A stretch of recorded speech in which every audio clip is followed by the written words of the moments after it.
Caminhar pelas ruas de uma metrópole moderna pode nos dar a ilusão de que as regras que regem nossa conduta são invenções recentes, frutos exclusivos de parlamentos atuais e códigos civis contemporâneos. Mas a verdade é que o alicerce daquilo que chamamos de certo ou errado, justiça e punição, repousa sobre bases muito mais profundas, construídas há milênios nas areias áridas do Oriente Médio Antigo. Se você já se perguntou por que algumas leis parecem tão estranhas ou severas hoje em dia, ou por que certos princípios de justiça ainda ecoam em nossos tribunais, você está no lugar certo. Hoje, no Ecos do Oriente Antigo, vamos investigar 50 leis bíblicas que moldaram o pensamento humano, contrastando-as com a realidade jurídica e social do nosso tempo, para entendermos o que mudou e o que, surpreendentemente, permanece igual. Se você deseja continuar mergulhando nas profundezas desses mistérios históricos, considere se inscrever em nosso canal, pois cada vídeo é um portal para outra era. Para começar nossa jornada, precisamos entender que o Código Legal Hebraico, registrado principalmente no Pentateuco, não era apenas um conjunto de punições, mas um projeto de sociedade. Naquela época, a distinção entre vida civil, dever religioso e moralidade individual era inexistente. Imagine viver em um acampamento nômade ou em um pequeno vilarejo onde a sobrevivência dependia estritamente da coesão do grupo e do temor a um código divino. A primeira lei que analisamos hoje diz respeito aos falsos testemunhos. No livro de Deuteronômio, a justiça exigia que o falso testemunho fosse punido com o mesmo dano que o acusado sofreria, aplicando a lei do talião. Hoje, temos o crime de perjúrio, mas raramente aplicamos o princípio do olho por olho para compensar moralmente a vítima. O que mudou não foi o valor da verdade, mas a forma de medir a reparação do dano social. Seguindo para a proteção dos mais vulneráveis, a Bíblia estabelecia que as bordas dos campos de colheita não deveriam ser ceifadas, servindo como sustento para o pobre e o estrangeiro. Esta é uma forma rudimentar, porém eficaz, de um programa de bem-estar social. Nos dias de hoje, temos bancos de alimentos e políticas públicas, mas a lógica de que o proprietário tem uma obrigação moral para com o próximo em situação de necessidade ainda é um debate central em nossa economia moderna. Outro ponto é a lei sobre a devolução de objetos perdidos. Se encontrasses um animal de um vizinho perdido, a lei bíblica obrigava a devolução imediata, sob pena de ser considerado um ladrão. Hoje temos o achado e perdido, ou a responsabilidade civil sobre bens alheios, transformando um dever moral antigo em uma obrigação legal codificada. Ao examinarmos as leis sobre o descanso como o sábado, encontramos um choque cultural profundo. No mundo antigo, parar o trabalho era um ato de fé e de preservação da saúde física e mental. Hoje, vivemos na sociedade da produtividade ininterrupta, onde o descanso é visto como uma perda de tempo. No entanto, os códigos trabalhistas modernos que garantem o descanso semanal remunerado são nada mais do que uma adaptação secularizada desse princípio antigo. O conceito de que o ser humano não é uma máquina e precisa de um tempo de pausa para se restaurar é uma herança direta daquela exigência bíblica que, na época, parecia radical demais para as nações vizinhas que trabalhavam sem parar. A questão do perdão de dívidas, ou o ano do jubileu, é talvez uma das leis mais desafiadoras. A cada 7 anos, as dívidas deveriam ser perdoadas e os escravos por dívida libertados. Se aplicássemos essa lei hoje, o sistema financeiro global colapsaria em segundos, mas a intenção por trás dela era evitar a criação de uma classe permanente de endividados sem esperança. É fascinante notar como hoje tentamos resolver o mesmo problema através de leis de falência e renegociação de dívidas. A essência do problema, o aprisionamento pela dívida, continua sendo um fantasma que assombra a sociedade, e a solução bíblica, embora impraticável para o capitalismo moderno, nos força a pensar sobre a sustentabilidade do crescimento econômico. Quando falamos de crimes contra a propriedade, as leis bíblicas eram extremamente detalhadas sobre a restituição composta. Se alguém roubasse um boi, deveria devolver 5 bois. Isso não era apenas uma punição, era uma forma de garantir que o roubo deixasse de ser um negócio lucrativo. Em nosso sistema atual, Focamos muito mais na punição do criminoso através do encarceramento do que na restituição direta à vítima. Pergunte-se: qual modelo seria mais eficiente para desencorajar o crime? O foco na punição estatal ou o foco na reparação integral da vítima? O Oriente Antigo claramente priorizava a segunda opção, enquanto nós, modernos, delegamos a justiça ao Estado, muitas vezes deixando a vítima sem o retorno real do que perdeu. A proteção da honra e da privacidade também encontrava eco nessas leis. A proibição de entrar na casa de alguém para penhorar um objeto sem permissão do proprietário era uma salvaguarda rigorosa contra o abuso de poder. Hoje, temos leis de inviolabilidade do domicílio protegidas por constituições, mas o espírito da lei antiga era proteger a dignidade do indivíduo em seu refúgio privado. É impressionante observar como a tecnologia mudou o cenário, tornando nossa privacidade muito mais vulnerável a invasões invisíveis, como o monitoramento de dados, algo que os antigos, na sua simplicidade, jamais poderiam ter imaginado, mas cujo princípio de respeito eles já defendiam. Quanto às leis alimentares e de higiene, como a proibição de comer certos animais ou a necessidade de isolar pessoas doentes, vemos a gênese do que hoje chamamos de medicina preventiva e saúde pública. Embora tivessem uma justificativa ritualística, elas funcionavam como um sistema de controle de pragas e doenças em comunidades aglomeradas.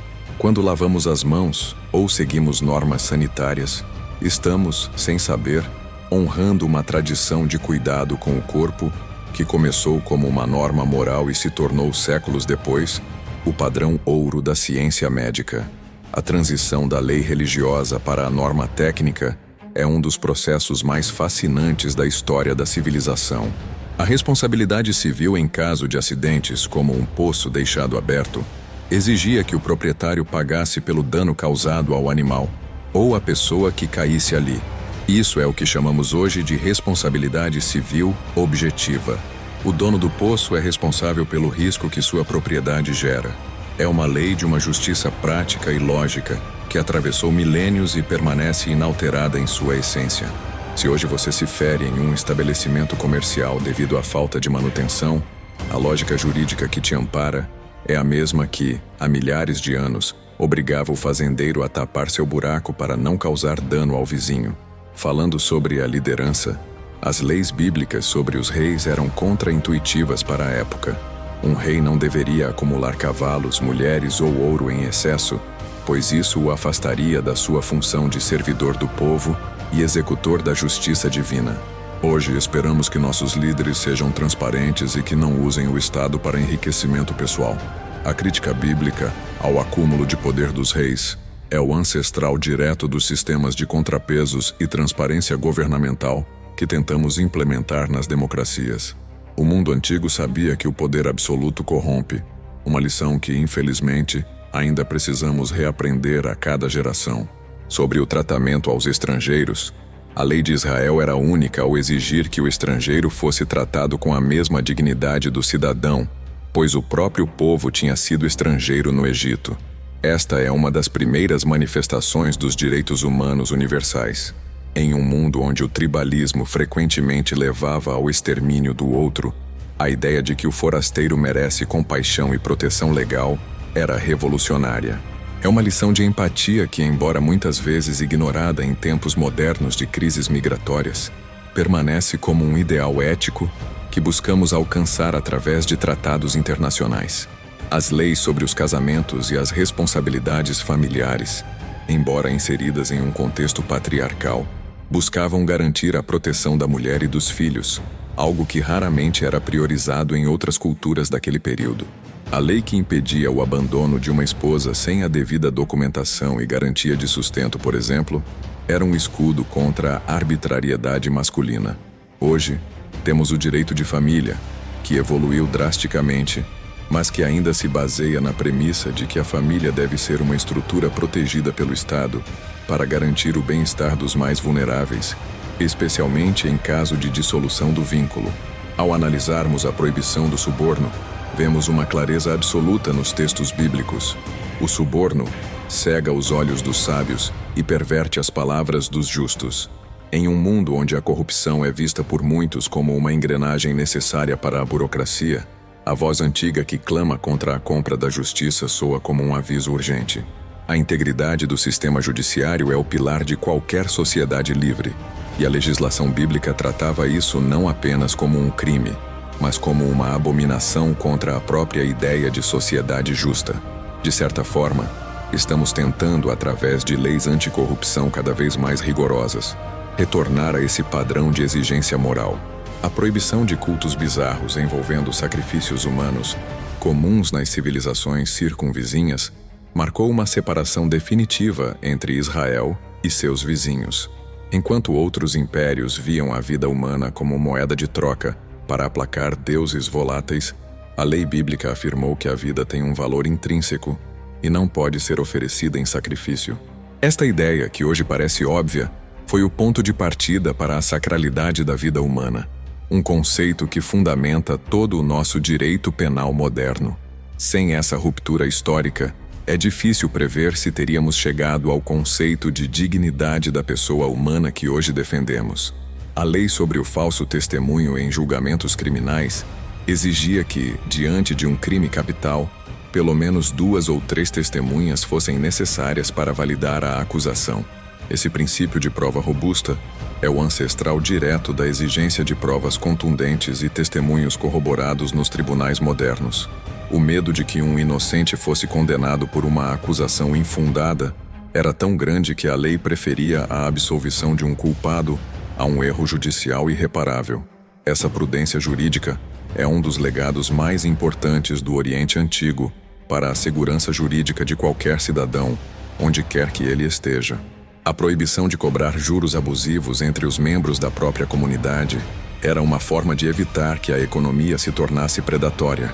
Enquanto hoje o sistema financeiro é baseado em juros compostos e dívida, os antigos viam o empréstimo com juros como uma forma de escravização do irmão. É claro que vivemos em uma realidade globalizada, onde o crédito é o motor do desenvolvimento, mas a discussão sobre a ética do lucro e a responsabilidade social do mercado financeiro mostra que o desconforto bíblico, com o enriquecimento baseado no sofrimento alheio, é uma inquietação que nunca morreu. A lei que obrigava a construção de um parapeito nos telhados das casas, que eram usados como área de lazer para evitar quedas, é um exemplo clássico de norma de segurança do trabalho e de proteção ao consumidor. Se você hoje vê avisos de perigo em produtos ou exigências de segurança em condomínios, saiba que essa preocupação com o risco evitável tem raízes muito antigas. A responsabilidade do criador de um ambiente ou produto pelo dano que ele pode causar é uma constante que une o construtor bíblico ao engenheiro moderno. A proibição de misturar sementes diferentes, embora muitas vezes interpretada como uma regra agrícola, carregava um simbolismo profundo sobre a preservação da identidade e da ordem natural. Hoje, nossa preocupação com a biodiversidade e com a integridade genética dos alimentos ecoa essa antiga atenção à ordem da natureza. Embora nossas ferramentas sejam a biotecnologia e a ecologia, o princípio de que devemos respeitar os ciclos e as distinções do mundo natural para que ele não se torne um caos é uma sabedoria que, com o tempo, aprendemos a valorizar novamente. A lei sobre a devolução de bens emprestados, se fossem danificados ou perdidos, estabelecia uma responsabilidade clara sobre quem detinha a posse do bem. Se você pede algo emprestado, você é o guardião responsável por aquilo. Essa é a base de todo o nosso direito civil moderno, sobre contratos de empréstimo e comodato. A clareza das leis bíblicas evitava brigas entre vizinhos e criava um ambiente onde a confiança nas relações de troca era mantida por regras claras e previsíveis, algo essencial para qualquer economia, seja em um acampamento no deserto ou em Wall Street. A punição para o sequestro, que na Bíblia era punido com a morte, reflete o valor supremo dado à liberdade individual. Em um tempo onde o tráfico de pessoas era uma prática comum de guerra, a lei bíblica era uma exceção radical, ao permitir que qualquer indivíduo tivesse o seu direito inalienável à liberdade, protegido com a pena máxima para quem o violasse. Hoje, a luta contra o trabalho escravo e o tráfico humano é uma prioridade global. mostrando que a defesa da liberdade pessoal como um valor absoluto continua sendo a medida do progresso de uma civilização. A exigência de pesos e medidas justos, não ter 2 pesos e 2 medidas em sua bolsa, era a proteção contra a fraude comercial. O comerciante que desonrava sua balança não apenas roubava, ele destruía a confiança pública. Isso é a base do nosso Código de Defesa do Consumidor. A transparência e a honestidade na troca de bens são os fundamentos sem os quais a sociedade não consegue funcionar. Quando olhamos para as leis antigas, percebemos que o problema da desonestidade comercial não é novo, e as soluções também não o são. A fiscalização e a regra clara são as únicas barreiras entre o mercado e a selva. A lei sobre a não difamação e a proteção da reputação de alguém contra falsas acusações é o ancestral das leis de calúnia e difamação que protegem nossa honra subjetiva nos dias de hoje. Em pequenas comunidades, a reputação era tudo o que uma pessoa tinha. Se a reputação fosse destruída por mentiras, a pessoa perdia seu lugar social e seu sustento. A Bíblia protegia a honra com a mesma seriedade com que protegia o corpo, entendendo que a dignidade social é uma parte vital da experiência humana, algo que entendemos muito bem na era das redes sociais, onde a difamação pode destruir vidas em questão de minutos. A proibição de trabalhar em certos dias, ou a exigência de respeitar o descanso dos animais de carga, demonstra que o código bíblico não era puramente antropocêntrico. Havia uma preocupação com a exaustão da criatura, fosse humana ou animal. Esse conceito de bem-estar animal é uma conquista moderna de muitas legislações, mas a intuição de que não devemos ser cruéis com aqueles que nos servem é uma semente que foi plantada há milênios. A ideia de que o domínio sobre a natureza não significa exploração irrestrita é uma lição que ainda estamos tentando equilibrar em um mundo de consumo desenfreado. A lei que proibia o juiz de ser influenciado pela classe social do litigante, ordenando que não se favorecesse o pobre por pena, nem o rico por deferência, é o ideal de imparcialidade que buscamos na justiça. A cegueira da justiça diante do status dos envolvidos é a condição indispensável para a legitimidade de qualquer sentença. Ver esse princípio formulado com tanta clareza há milhares de anos nos faz refletir sobre quão distante estamos, às vezes, de um ideal que foi estabelecido como regra básica desde o início da nossa história jurídica. A proibição de destruir árvores frutíferas durante um cerco militar mostra uma visão de longo prazo sobre os recursos naturais. Em tempos de guerra, a tentação é destruir tudo o que o inimigo possui, mas a lei instruía a preservação do que era essencial para a vida futura. Isso é, em essência, a preservação do meio ambiente e o desenvolvimento sustentável. Em plena guerra, os antigos já compreendiam que a vitória é vazia se o território for transformado em um deserto inabitável. Essa sabedoria estratégica é algo que, infelizmente, muitas vezes esquecemos em nossas próprias batalhas modernas. A lei sobre a obrigatoriedade da educação dos filhos, transmitindo a história e os valores aos descendentes, era uma forma de garantir a continuidade da cultura. Sociedades que esquecem seu passado perdem sua identidade e sua capacidade de sobrevivência. Hoje, investimos em sistemas educacionais complexos, mas o núcleo do dever dos pais de preparar a próxima geração para o mundo permanece o mesmo. A educação, para os antigos, não era apenas técnica, era moral e histórica, algo que talvez precisemos resgatar para fortalecer o caráter da nossa juventude. A proibição de atos de vingança pessoal, transferindo o julgamento para os anciãos ou para o tribunal, é o passo inicial para a saída do estado de natureza, onde prevalece a lei do mais forte. O Estado, no nosso caso moderno, detém o monopólio do uso legítimo da força para evitar que a sociedade mergulhe no caos. O processo bíblico de arbitramento é o precursor do nosso sistema de litígios. Quando levamos uma disputa para a justiça, estamos agindo sob uma tradição que entende que a justiça não é um ato de raiva, mas um processo de verdade e equidade. A lei que garantia o direito de asilo em cidades específicas para aqueles que cometeram homicídio culposo, protegendo-os do vingador de sangue, é o embrião do moderno direito de asilo e da presunção de inocência ou da gradação nas penas criminais. Nem todo erro é um crime intencional, e a justiça deve ser capaz de distinguir o acidente da maldade. Ao criar refúgios, os antigos estabeleciam uma zona de proteção para que o devido processo legal pudesse ocorrer, evitando que o calor da emoção ditasse a sentença final. A proibição de adivinhação, feitiçaria e consulta a mortos tinha o objetivo de manter a sociedade focada na responsabilidade pessoal e no presente, em vez de se perder em superstições que poderiam paralisar a ação humana. Em uma era de incertezas, a tentação de buscar atalhos mágicos para o futuro é constante. A lei bíblica forçava o indivíduo a viver com base na ética e na sabedoria, não no medo ou na manipulação de forças ocultas. É um lembrete do valor da racionalidade e da ação prática sobre o misticismo irracional. As leis sobre a pureza ritual, frequentemente vistas como estranhas por nós, serviam também para criar uma distinção clara entre o sagrado e o comum, ensinando que nem tudo na vida é trivial.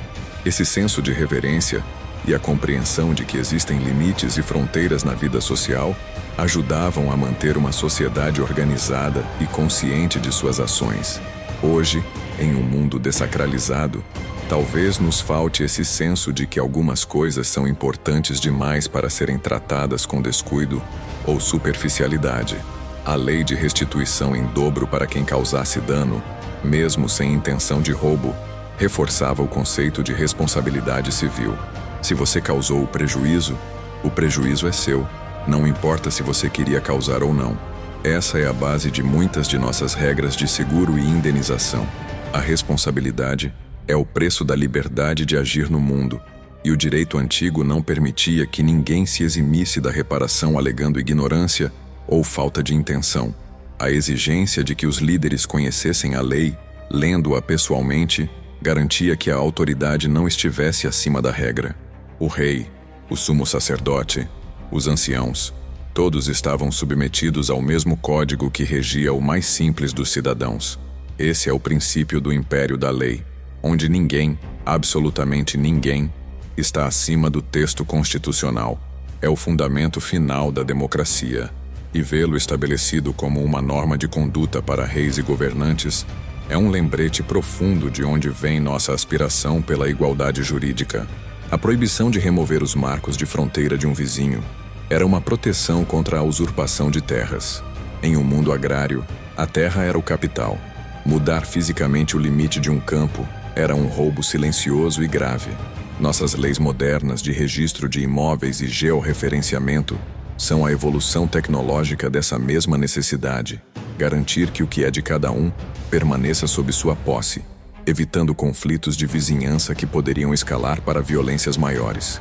A lei sobre o pagamento pontual do salário do trabalhador, que deveria ser feito antes do pôr do sol, protege o trabalhador que vive do dia a dia. É a proteção da dignidade do salário. No nosso tempo, temos legislações trabalhistas complexas sobre datas de pagamento e garantias financeiras, mas o princípio bíblico foca no sofrimento do necessitado, que não pode esperar. É uma lei de compaixão imediata, que prioriza a sobrevivência do indivíduo sobre a conveniência do empregador. A proibição de casar com parentes próximos visava, entre outras coisas, a preservação da saúde genética e a expansão das alianças sociais fora do núcleo familiar. Embora as razões biológicas não fossem conhecidas, o resultado social foi a construção de sociedades mais integradas e menos fechadas em si mesmas. É uma das leis mais antigas de organização social que, mesmo com a evolução das ciências, continua sendo um pilar das normas de parentesco em quase todas as culturas globais. A lei sobre o tratamento de prisioneiros de guerra, que proibia a escravização humilhante e impunha regras de conduta, foi uma das primeiras restrições éticas à violência estatal. Embora as guerras fossem brutais, havia um limite que não deveria ser cruzado. Hoje temos as Convenções de Genebra, que tentam humanizar o horror do conflito armado. O caminho entre a lei antiga e o direito internacional moderno é longo, mas o fio condutor é o mesmo. A guerra não dá ao vencedor o direito de tratar o vencido como algo desprovido de humanidade.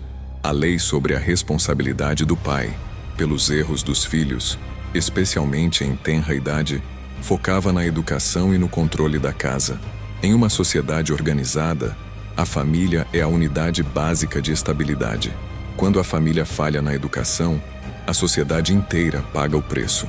Nosso debate atual sobre a responsabilidade dos pais por atos de vandalismo ou crimes cometidos por menores infratores é uma discussão que, na verdade, já estava sendo travada milênios atrás, com o mesmo foco na importância da estrutura familiar para a ordem pública. A proibição de falsificar pesos e balanças era uma questão de segurança nacional.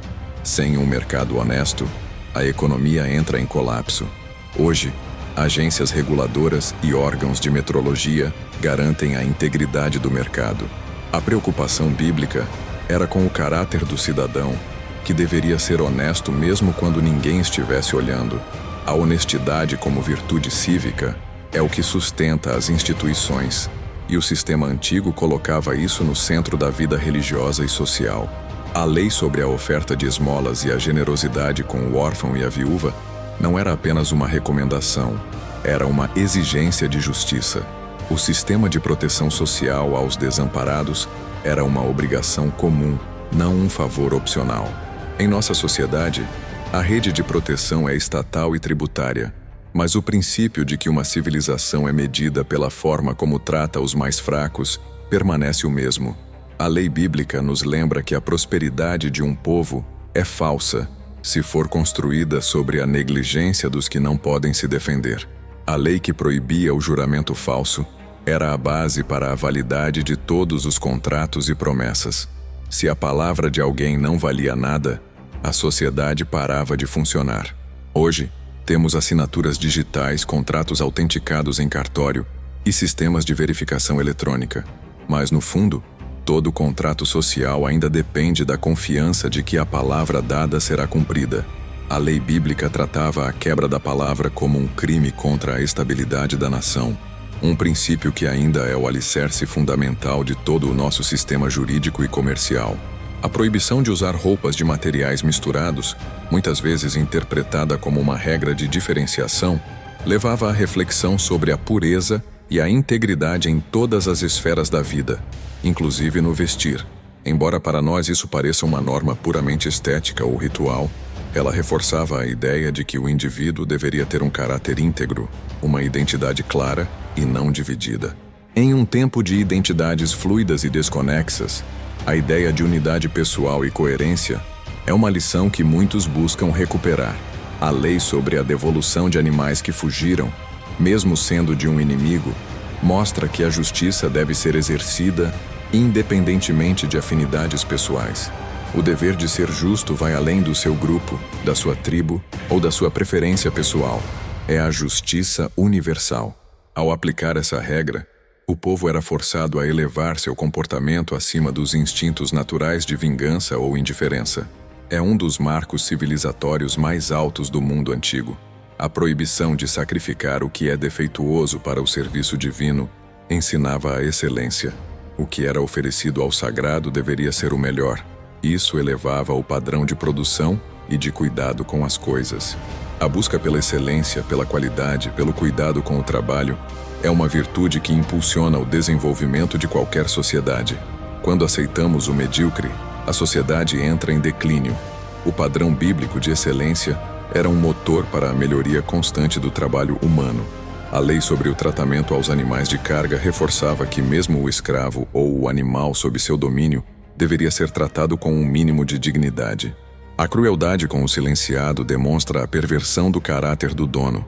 A legislação moderna de proteção animal, embora baseada em critérios científicos e ecológicos, compartilha com essa lei antiga o mesmo horror moral perante o sofrimento desnecessário causado pela mão humana.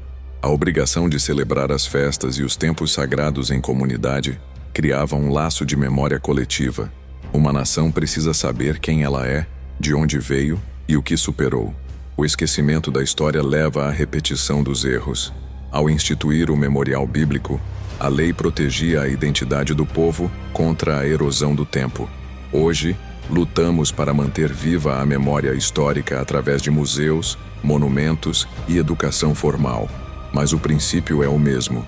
Um povo sem memória é um povo sem futuro. A lei sobre a proibição de comer sangue, muitas vezes associada à ideia de que a vida está no sangue, era um lembrete constante da sacralidade da vida. O sangue não era um alimento, era o elemento vital de sustentação da existência. Esse respeito pela vida, mesmo na forma de um símbolo, criava um freio moral contra a banalização da morte. Hoje, a medicina moderna trata o sangue com um respeito quase sagrado em transfusões e tratamentos, reconhecendo em última análise que a vida humana é um milagre que não podemos tratar com desprezo. A lei sobre os deveres dos sacerdotes e juízes, que eram os guardiões da lei, estabelecia que eles deveriam ser os primeiros a conhecer e cumprir os mandamentos. A autoridade vem com o peso da responsabilidade exemplar. Hoje, exigimos o mesmo dos juízes, dos políticos e dos formadores de opinião. A falha de quem deveria ser um exemplo é percebida como uma traição maior ao pacto social.